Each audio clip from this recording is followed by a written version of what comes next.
This is Active Engineering classes. I welcome all of you for the best lecture, one of the best lecture of linear differential equation. इसमें हम पढ़ेंगे shortcut methods to find PI. क्या पढ़ेंगे? Shortcut method to find PI. मैंने board पे लिखा है shortcut method to find PI. Format होगा, एक्चुअली ये फॉर्मेट है. Format is f of D into Y is equal to, यहाँ पर ट्रिगोनोमेट्रिक टर्म्स यानी साइन एक्स या कॉस एक्स आया है तो सब्स्टिट्यूशन होगा put D square is equal to minus A square. In this case हमें क्या पुट करना है? D square is equal to minus A square put करना है, वैसा ही जैसा एक्सपोनेंशियल टाइप में था. अच्छे से देखना, बड़ा प्यारा क्वेश्चन लिया है. तो आपको पता है क्वेश्चन है D cube Y by D X cube plus 4 D Y by D X is equal to sine 2x. तो यहां पे डी बाई डी एक्स यानी डी होगा, therefore D cube plus 4d into Y is equal to sine 2x. अरे बाबा D cube upon D X cube यानी D cube, D by D X यानी D ना, क्यूब है तो cube आएगा ना वहां पे. तो डी वाला डिफरेंशियल इक्वेशन चेंज हो गया एलडी. अब आपको पता है ऑक्सिलरी इक्वेशन क्या होता है? ऑक्सिलरी इक्वेशन होता है f of D is equal to 0, therefore D वाला इक्वेशन y छोड़ के जो आता है वो एफ ऑफ डी होता है ना. F of D is equal to 0, तो यहां से d कॉमन आएगा. D square plus 4 is equal to 0. पहला भी 0, दूसरा भी 0. सो पहला 0, दूसरा D square is equal to minus 4. पहला 0 comma D square is equal to minus को हटाने के लिए आई स्क्वायर. माइनस और माइनस 1 इज आई स्क्वायर. याद रहे D square is equal to minus 4 आया ना, तो माइनस को हटाने के लिए 4 आई स्क्वायर लिखा है, सिंस माइनस और माइनस 1 होता है आई स्क्वायर. याद रहे अच्छे से. तो ये हुआ d is equal to 0 comma D is equal to plus minus 2i plus minus 2i. ये हुआ रियल एंड डिफरेंट और ये हुआ imaginary. d is equal to 0 comma D is equal to plus minus 2i. ये आपका alpha, ये आपका beta, ये इमेजिनरी हुआ ना. तो अभी डायरेक्ट लिखेंगे cf is equal to format होगा c1 into the power m1x, ये रियल एंड डिफरेंट के लिए 0 के लिए, प्लस इसके लिए e to the power alpha x. c1 book हो गया तो नेक्स्ट कांस्टेंट होगा c2 cos of beta x plus c3 sin of beta x. फिर से एक बार देखो, ये 0 यानी रियल एंड डिफरेंट है ना, तो उसका इतना, और ये इमेजिनरी का ये इतना पार्ट. अच्छे से देख लेना. तो c1 e to the power 0x plus alpha यानी 0 है, 0x c2 cos of beta यानी 2 plus c3 sine of beta यानी अगेन 2. बट दोस्तों you should know that e to the power 0x यानी e टू द पावर 0 यानी 1 होता है. तो यह हुआ cf is equal to c1 into 1. c1 into 1 वही होगा ना, e to the power 0x यानी फिर से 1 नहीं लिखेंगे. c2 cos of 2x plus c3 sin of 2x. ये हुआ आपका cf. क्या हुआ आपका ये cf? आपको पता है e to the power 0x यानी इसकी जगह 1 से मल्टीप्लाई किया तो कुछ फर्क नहीं पड़ता. यस. तो यहां पे अब हम पीआई की बात करेंगे. पीआई यानी होगा particular integral 1 upon F of D operating on capital x. आपको पता है एफ ऑफ डी यानी D cube plus 4d operating on capital x यानी यहां पर है साइन 2x. आपको पता है साइन स्क्वायर साइन एक्स आया तो क्या पुट करते हैं? Put D square is equal to minus A square. Yes. तो यहां पे थोड़ा सा अपन चेंज करेंगे, डी को कॉमन ले लेंगे, D square plus 4 operating on sine 2x. So put A यानी यहां पे 2 है, put D square is equal to minus A square यानी माइनस 2 स्क्वायर यानी minus 4. So P I is equal to 1 upon D into minus 4 plus 4. Yes दोस्तों, operating on sine 2x. अब आपको पता है minus plus 0, 0 into anything is 0 हुआ. So यहां पे P I is equal to 1/0 यानी इसको बोला जाता है केस्पेल्स. अरे बाबा डिनोमिनेटर में जीरो आया ना, डिनोमिनेटर में जब भी जीरो आता है तो क्या होता है दोस्तों, केस फेल बोलते हैं उसको।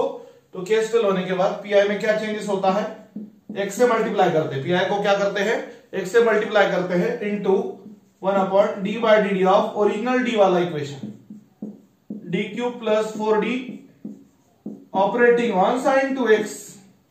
But you should know that, आपको पता होना चाहिए d³ का डेरिवेटिव होता है, जैसे x³ का डेरिवेटिव 3x² होता है ना, वैसे d³ का डेरिवेटिव होता है 3d² प्लस 4d का डेरिवेटिव 4 into 1, तो ये हुआ 3d² प्लस 4।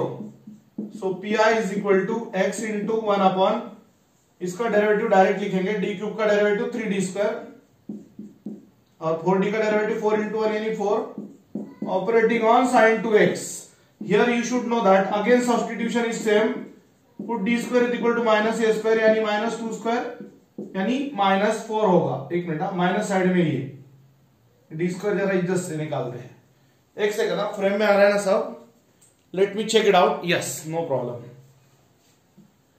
तो साथियों थोड़ा सा इधर मैं कंसाइज करता हूं, हाँ यहाँ पे दोस्तों यहाँ से देखो, आपको पता है sin ax आया तो क्या पुट करते हैं, d² is equal to -a², so put d² is equal to -a² minus a यानी वहां पे फिर से 2 है तो -2 का स्क्वायर -4 हुआ, पुट करेंगे वहां पे मतलब ये टर्म में d² की जगह -4 आएगा, सो 3 4 -12 प्लस 4 यानी -8, so x into 1/-8 operating on sin 2x, so P is equal to -1/8 x into sin 2x।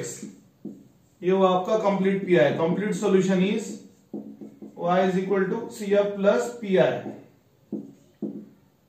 C1 plus C2 cos 2x plus C3 sin 2x minus 1/8 x into sin 2x। तो साथियों ये हुआ आपका complete solution, yes. तो याद रहे sin ax या cos ax आया तो we substitute d² is equal to -a², yes. देख लो एक बार अच्छे से, पूरा एंड तक सॉल्यूशन अच्छे से लिख के लो और एक बार अच्छे से देख लो। फ्रेंड्स नेक्स्ट प्रॉब्लम शुरू करते हैं, yes. So here we start, given जो दिया है वो लिख देंगे, बट लिखते टाइम थोड़ा सा अपन दिमाग लगाएंगे, बड़े एंगल वाला 2x पहले, x वाला बाद में। यहां पे फॉर्मूला यूज होगा sin a sin b, कौन सा फॉर्मूला, sin a sin b is equal to 1/2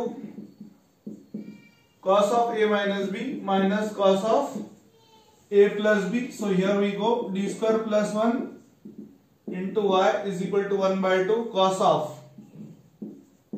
2x minus x minus cos of 2x plus x, yes। तो ये हो रहा है 1/2 cos x minus cos 3x। Friends question है यहाँ पे, आप देख सकते हो d² plus 1 into y is equal to sin x into sin 2x। तो हमने बड़े एंगल वाला sin 2x पहले लिखा है, sin x बाद में लिखा है, फिर उसके बाद में यहाँ पे फॉर्मूला यूज हुआ है sin a sin b is equal to 1/2 cos of a minus b minus cos of a plus b। याद रहे यहाँ पे a यानी 2x है और b यानी x है, तो फॉर्मूले में वैल्यू पुट किया, a की जगह 2x रखा, b की जगह x रखा। सो यहाँ पे auxiliary equation is f of d is equal to 0, therefore d² plus 1 is equal to 0। आपको पता होना चाहिए 1 उधर जाके -1 होगा, d² is equal to i², therefore d is equal to plus minus i का कोएफिशिएंट कुछ नहीं मतलब 1 होता है, तो इसका CF का फॉर्मेट होगा, एक मिनट, एक काम करते हैं, एक स्टेप बढ़ा देते यार, आप अल्फा कुछ नहीं, रियल पार्ट यानी 0 है वहां पे और ये बीटा है आपका, तो CF का फॉर्मेट हुआ e⁴ x C1 cos of beta x plus C2 sin of beta x, ये फॉर्मेट है, यस। तो अल्फा की जगह 0 रख दो, e⁴0x C1 cos of 1x, 1 तो होता ही है ना, plus C2 sin of 1x। याद रहे यहाँ पे अल्फा यानी 0 है और बीटा यानी 1 है, यस। e⁴0x यानी 1 होता है, उसका कोई इशू नहीं, तो डायरेक्ट लिख देंगे आप C1 cos x plus C2 sin x dot dot dot e to the power 0x यानी e to the power 0 यानी 1। तो दोस्तों ये वो आपका CF। एक मिनट, आप फ्रेम में आ रहा है ना, ये आपका CF हुआ। थोड़ा सा नीचे में लिखता हूं एडजस्ट करके, PI is equal to 1/f(d) operating on capital X 1/d square plus 1, capital X means 1/2 cos x minus cos 3x। Yes, तो दोस्तों अच्छे से देखो, सेपरेट कर देंगे, बंटवारा होगा। 1/2 कांस्टेंट है, बाहर आया।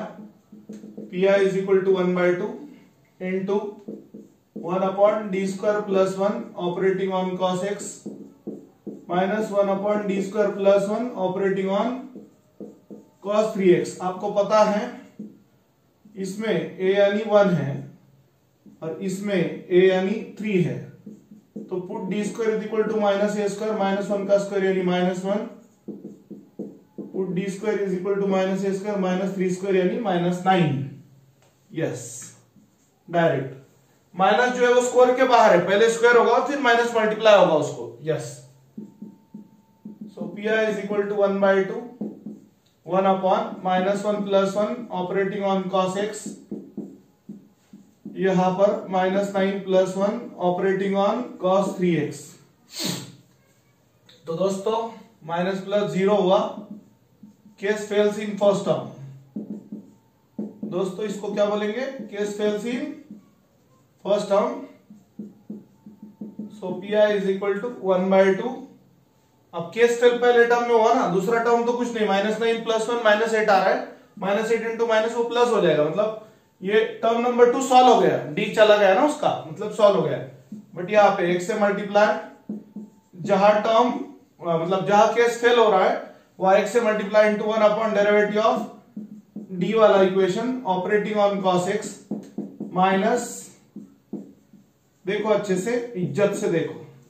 Yes, PI is equal to 1/2 x से मल्टीप्लाई, डी स्क्वायर का डेरिवेटिव 2d होता है, 1 का डेरिवेटिव 0 होता है।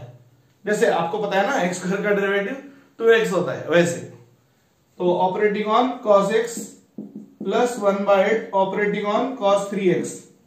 अब आपको मैं एक बात बता दूं, यहां पे 1/d का मतलब इंटीग्रेशन होता है, d का मतलब डेरिवेटिव और 1/d का मतलब integration. If I write 1/d, it means that it is integral with respect to here, in this case x, plus 1/8 operating on cos 3x। अच्छा क्वेश्चन है ये। 1/2 इंटू x, cos का integration sign. Yes, अच्छे से देख लो, cos का बनता only sign, तो कंप्लीट मल्टीप्लाई कर लो। 1/2 into 1/2 1/4 x sin x plus 1/16 cos 3x। तो ये वो आपका PI, ये वो आपका कंप्लीट PI। अच्छे से देख लो, कंप्लीट सॉल्यूशन लिखेंगे यार। Complete solution is y is equal to CF plus PI। So y is equal to, इसका CF था C1 cos x। भाई काम पूरा करना, अधूरा नहीं छोड़ना शिक्षक। 1/4 x sin x plus 1/16 cos 3x। So this is your complete solution of this particular problem। याद रहे sin a sin b का formula 1/2 cos of a minus b minus cos of a plus b, और यहाँ पे sin या cos आया तो put d square is equal to minus a square यहाँ पे सब्स्टिट्यूट करते हैं। This is known as shortcut method to find PI for sin ax or cos ax। Thank you।